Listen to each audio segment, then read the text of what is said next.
existem restrições? É o que veremos no programa de hoje.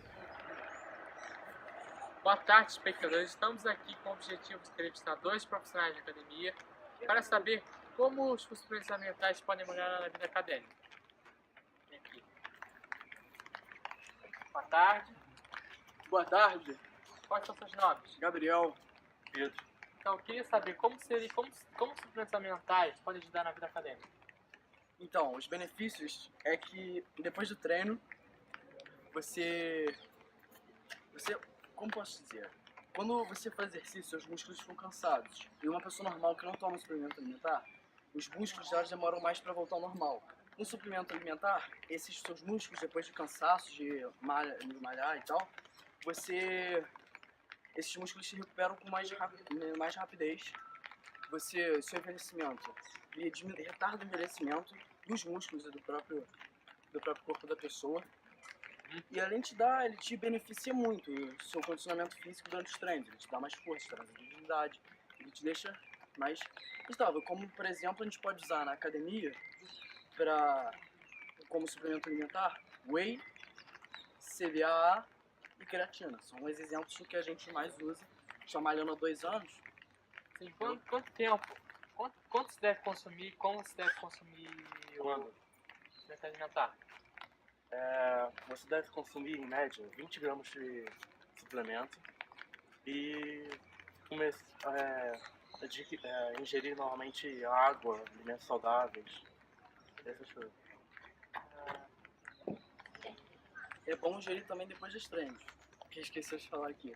E a gente se sente muito bem, cara, em usar suplemento saudável, porque tem gente que fala, vou começar a malhar, não vou usar suplemento saudável, suplemento alimentar, não sei o que lá, pode dar alguma lesão, mas não, cara.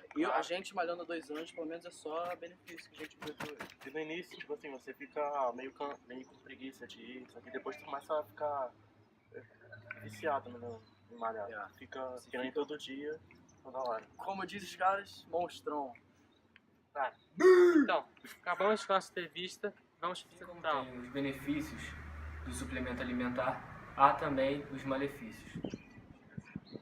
Sim, companheiros, eu estou aqui de volta para entrevistar o médico Fadel. Ele não é o melhor do assunto, mas foi o único que aceitou falar com a gente. Boa tarde, Fadel. Então, a utilização de suplementos sem ajuda profissional prejudica a saúde e a performance de suas atividades. O que o consumo incorreto desse produto pode acarretar? Primeiramente, boa tarde a todos. O uso excessivo desses produtos podem acarretar aumento de peso, aceleração cardíaca, seria ataque cardíaco, insônia e cansaço, e muitos outros. Em que casos eles podem ser utilizados? Eles podem ser usados para 2 finalidades: terapêutico ou para rendimento físico, funcionamento físico. E por último, para quais pacientes você recomenda esse produto? Eu recomendo esses produtos para quem quer prevenir ou curar doenças, ou para melhorar seu rendimento, otimizar seu rendimento físico. Como todos sabem, 2016 foi um ano olímpico. E todos nós estávamos de olho nos nossos atletas. Será que o suplemento ajuda a melhorar sua condição física? É o que vamos acompanhar na matéria a seguir.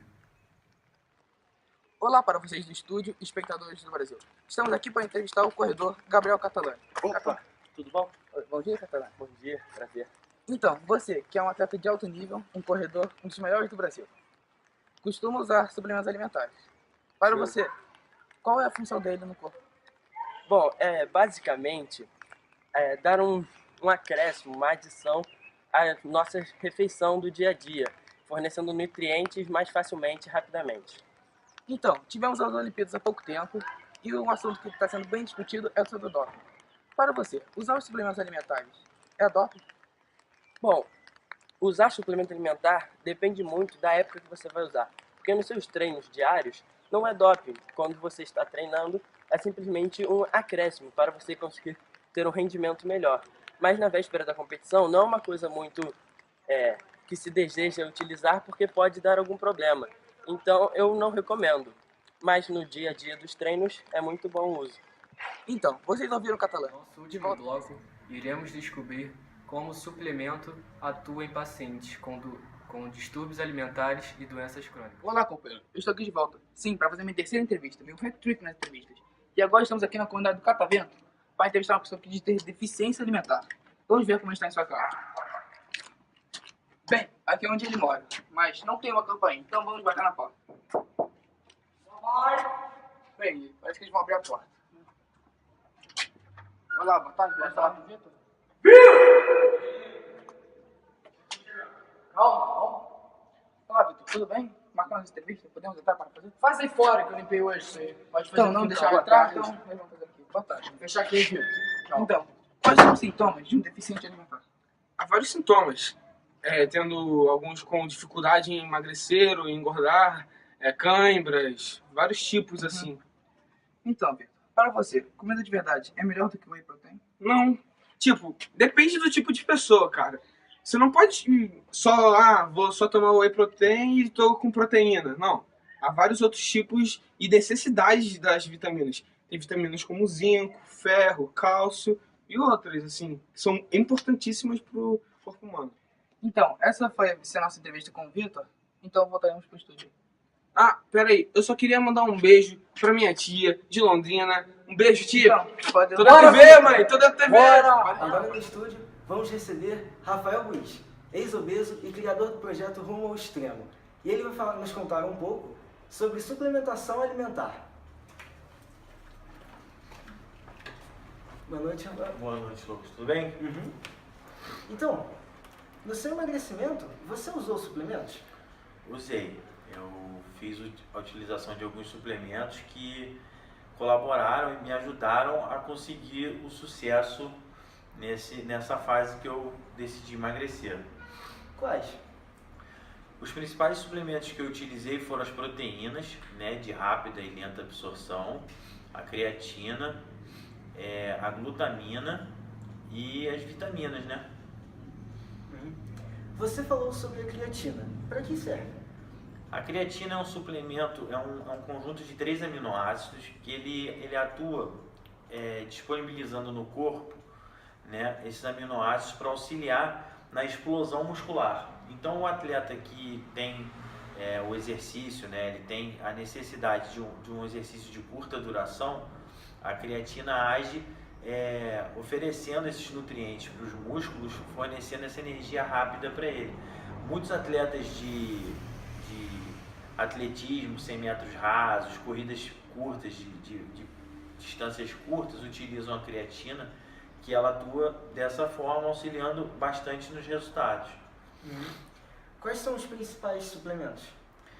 Os principais suplementos são esses que eu falei aí, são as proteínas, né, que elas são divididas em proteínas de rápida absorção e lenta absorção, são aminoácidos, que tem o BCAA, tem a glutamina, tem a creatina, os multivitamínicos também são bastante utilizados, porque geralmente quem está fazendo utilização de suplementação, junto com isso tem uma dieta, então às vezes você tem menos vitamina na sua dieta, então você toma a suplementação com multivitamínico para suprir essa necessidade do corpo, né? Os principais são esses, a creatina, como eu falei, são esses.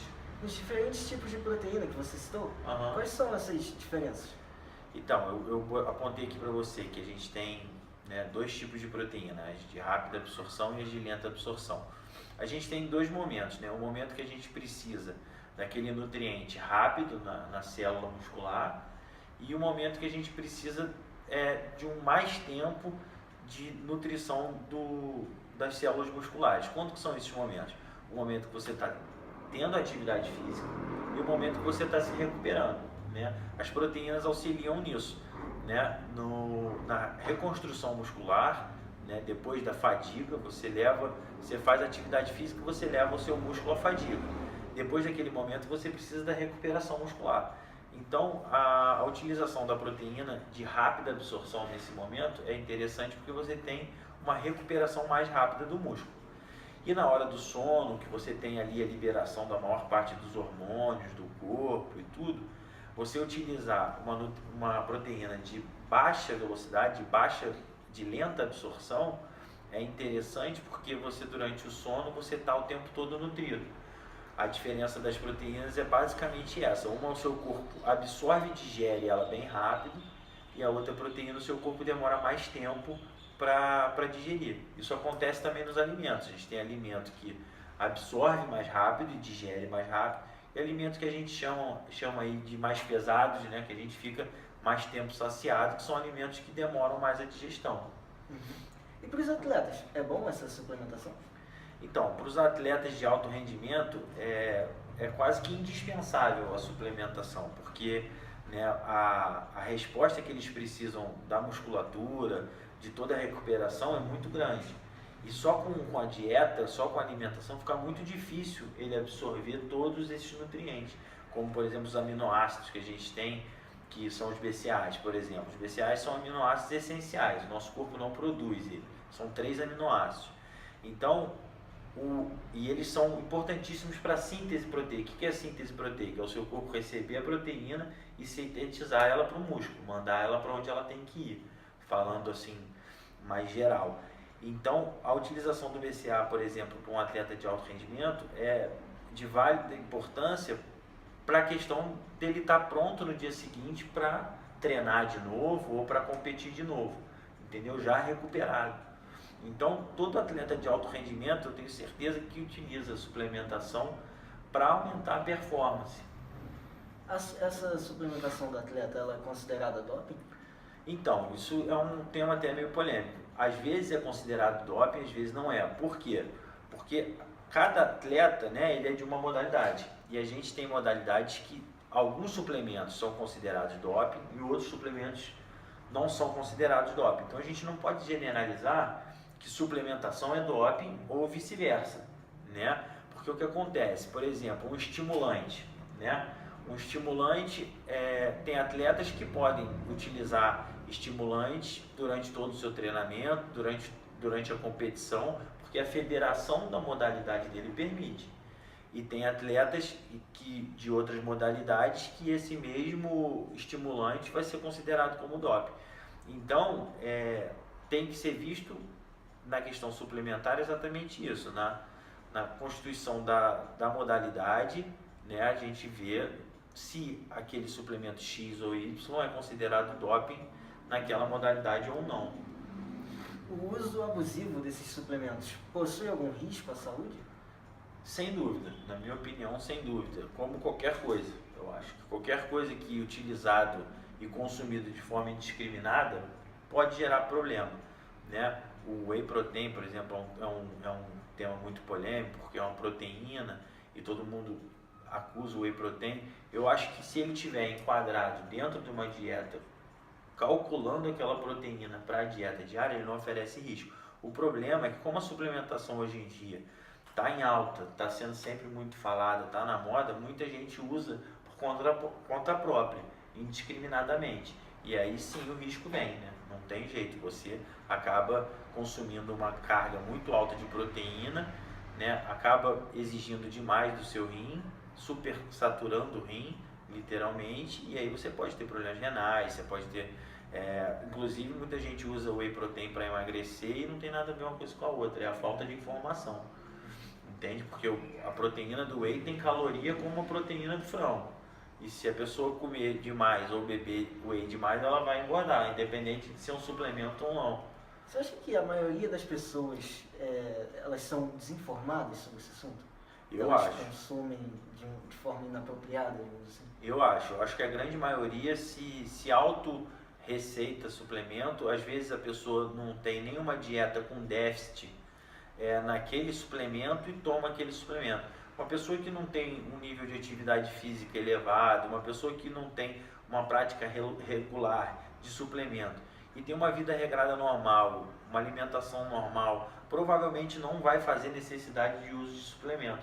Talvez um multivitamínico, uma vitamina C ou um suplemento para a melhora de uma imunidade, como a glutamina, por exemplo, que também é um aminoácido que auxilia na imunidade.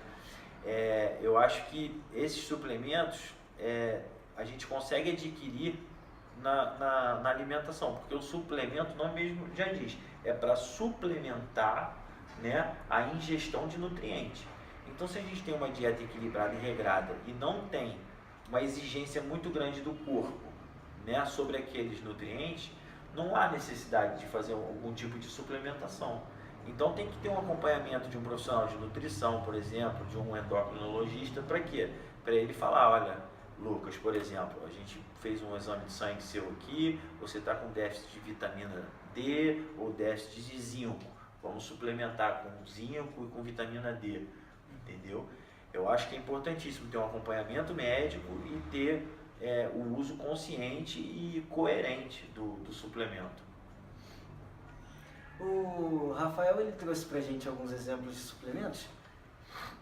A gente tem aqui o BCAA, que são os 3 aminoácidos que eu falei para vocês, que é a leucina, a isoleucina e a valina, que são aminoácidos essenciais. Por que essenciais? Porque o corpo não produz.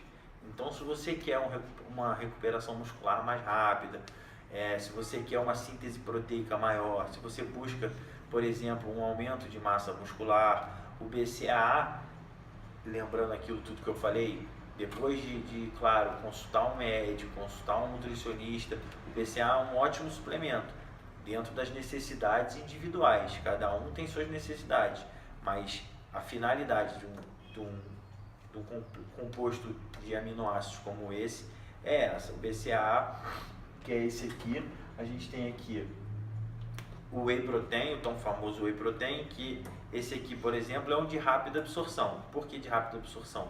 Porque ele já tem as moléculas de proteína dele já quebradas. Então, quando ele chega ao estômago para ser digerido, a digestão dele é muito mais rápida, porque o organismo precisa digerir menos coisa. Então, ele é a proteína de rápida absorção. Junto com o whey existe a proteína de lenta absorção, que é a caseína. A caseína ela é uma proteína mais complexa para o corpo quebrar e digerir, então por isso que ela é de lenta absorção. Entendeu? Foi isso. É isso então? É isso. Obrigado. De nada, cara. Boa noite. Boa noite. Deu quantos minutos? Acho que sim, né, galera? Suplementação alimentar sem orientação médica não rola. Pois é. Ficamos por aqui. Até a próxima. Boa noite. Boa noite.